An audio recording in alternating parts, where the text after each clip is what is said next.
بسم اللہ الرحمن الرحیم الحمد للہ حمدا کثیرا طیبا مبارکا فیہ اللہم ارفع عنا البلاء والوباء برحمتک ولطفک۔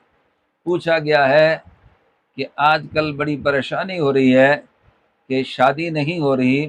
شادی کے حوالے سے پہلی عرض یہ ہے کہ شادی ہم نے مشکل بنائی ہے، شادی اسلامی طریقے پر کریں، اور یہ جو فالتو رسم و رواج ہے یہود و حنود کا، اس کو ختم کریں گے انشاءاللہ تعالی۔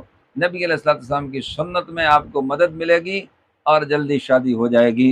اب جن کی رکی ہوئی شادیاں ہیں ان کے لیے یہ وظیفہ ہے، فجر کے بعد سورہ یاسین شریف 7 مرتبہ پڑھ کر شادی کی دعا مانگے۔ فجر کے بعد سورہ یاسین شریف 7 مرتبہ پڑھنی ہے اور اس کے بعد دعا مانگے۔ عشاء کی نماز کے بعد 41 مرتبہ سورہ اخلاص پڑھنی ہے، سجدے میں جا کے دعا مانگے۔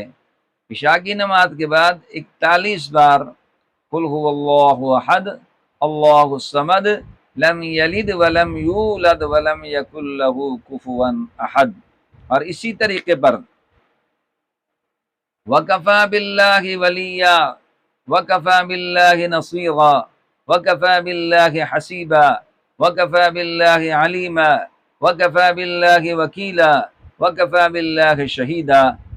نماز فجر کے بعد 60 مرتبہ پڑھ کے سجدے میں دعا کریں، انشاءاللہ تعالی رب ذوالجلال اپنے حبیب علیہ السلام کی برکت سے، قرآن کی برکت سے، صالحین کی برکت سے انشاءاللہ تعالی رکی ہوئی شادی جلدی ہو جائے گی۔ اللہ تعالی ہم سب کے حال پر رحم و کرم فرمائے، آمین۔